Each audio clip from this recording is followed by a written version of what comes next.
Bismillah wassalatu wassalam ala al-habibil mustafa sayyidina wa maulana Muhammadir Rasulillah wa ala alihi wa itratihi wa ashabihi wa man walah, amma ba'd. Bila kita membicarakan tentang puasa, semestinya kita perlu mengetahui tentang rukun-rukun bagi puasa. Menurut para ulama kita dalam mazhab al-Imam Asy-Syafi'i, puasa mempunyai 3 rukun. Kalau sembahyang kita ada 13 rukun. Ada para ulama mengatakan 17 rukun. Ada yang mengatakan 18 rukun. Adapun puasa, puasa memiliki 3 rukun. Iaitu yang pertama, bagi orang yang berpuasa dalam keadaan puasa itu adalah puasa wajib, dia wajib berniat sebelum masuk waktu subuh. Iaitu dia wajib berniat apabila dia berada pada waktu malam yang keesokan harinya dia akan berpuasa. Itu bagi orang yang berpuasa dengan puasa wajib. Adapun kalau puasa itu adalah puasa sunat, dan bulan Ramadan tidak ada puasa sunat. Kalau satu orang pada bulan Ramadan dia kata saya nak puasa sunat hari ini, dia tak jadi puasa sunat sebab ketika itu dia tidak mampu menggabungkan di antara puasa wajib dengan puasa sunat pada bulan Ramadan. Jadi kalaulah pada bulan selain pada bulan Ramadan, contoh pada bulan Syawal, dia ingin melakukan puasa sunat, iaitu puasa sunat 6 hari pada bulan Syawal, maka ketika itu dia wajib juga berniat. Kerana Nabi SAW bersabda, innamal a'malu binniyat. Sesungguhnya amalan-amalan hanya berlaku dengan sebab niat. Bermaksud kalau seseorang itu melakukan satu perbuatan dalam keadaan dia tidak berniat untuk melakukan ibadah, maka ia tidak dianggap sebagai ibadah. Satu orang sebagai contoh, dia tidak berniat untuk berpuasa, tapi takdirnya hari itu dia sibuk sampai dia terlupa makan. Dia terlupa makan sampai maghrib, baru dia teringat, la ilaha illallah, dia tak makan lagi. Adakah ketika itu dia mendapat pahala berpuasa? Atau adakah dia sebagai seorang yang berpuasa? Jawapannya tidak. Kerana walaupun dia telah melakukan perbuatan yang sama yang dilakukan oleh seseorang yang berpuasa, pada hakikatnya dia tidak dianggap berpuasa kerana dia kehilangan satu rukun daripada rukun puasa, iaitu berniat. Jadi kalau puasa itu adalah puasa wajib, maka dia diwajibkan untuk berniat puasa sebelum masuk subuh dalam keadaan niat itu pada waktu malam.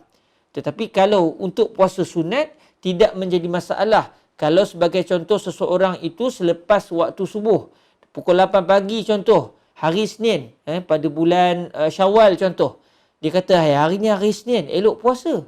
Tapi dia tidak berniat. Adakah dia boleh berpuasa? Jawapannya boleh. Tetapi dengan syarat dia belum lagi melakukan perbuatan yang membatalkan puasa. Tapi kalau dia dah hentam macam-macam, dia dah makan itu, dah makan ini, lepas tu dia kata, hai, hari Isnin, nak puasa lah.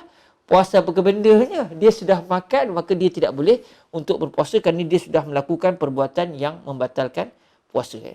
Okey, adapun puasa bulan Ramadan, maka bermaksud setiap malam bulan Ramadan berdasarkan mazhab al-Imam Asy-Syafi'i radhiyallahu taala anhu wa ardah, dia diwajibkan untuk berniat pada setiap malam. Bermaksud, kalau pada satu malam, biasanya nak jadinya pada malam-malam awal, malam pertama, malam kedua, malam ketiga, dia tak teringat yang puasa.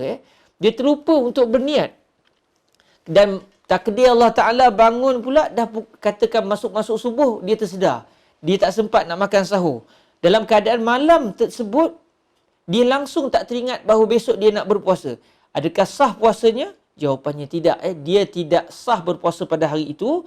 Maknanya pada satu hari nanti dia wajib untuk mengqada puasanya, kerana pada hari itu dia pada hakikatnya tidak berpuasa kerana dia kehilangan satu rukun daripada rukun-rukun puasa, iaitu tidak berniat pada waktu malam. Namun adakah dia boleh makan? Dia kata dah alam dah hari ni tak puasa, mohlah kita ngentam makan macam-macam.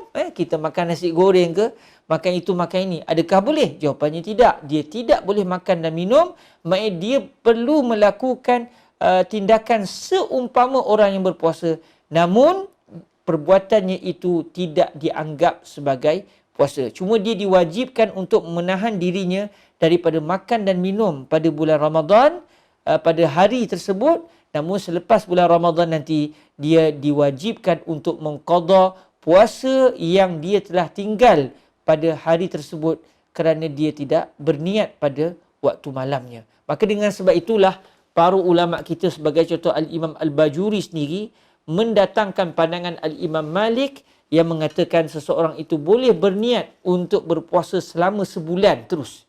Kerana apa? Kerana untuk mengelakkan daripada seseorang itu mungkin akan terlupa lalu dia tidak berpuasa pada bulan Ramadan. Walaupun ia bukan dalam mazhab Al-Imam Asy-Syafi'i, namun Al-Imam Al-Bajuri, seorang fuqaha dalam mazhab Al-Imam Asy-Syafi'i, mendatangkan pandangan Al-Imam Malik dan itu yang diamalkan oleh kita.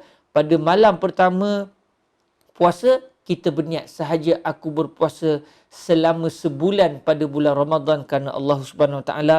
Maka berdasarkan pandangan Al-Imam Malik, kalaulah satu malam kita terlupa untuk berpuasa, terlupa untuk berniat, maka keesokan harinya kita boleh terus untuk berpuasa. Tetapi pun begitu, keluar daripada perkhilafan para ulama adalah dituntut, maka hendaklah seelok-eloknya, kata Fadilatul Syekh Ali bin Jum'ah, selepas sahaja kita selesai membaca doa berbuka puasa, teruslah berniat untuk berpuasa pada keesokan harinya. Satu rukun daripada rukun-rukun puasa, dan kita ada dua rukun yang berbaki. Wa jazakumullahu khaira. Wassalamualaikum warahmatullahi wabarakatuh.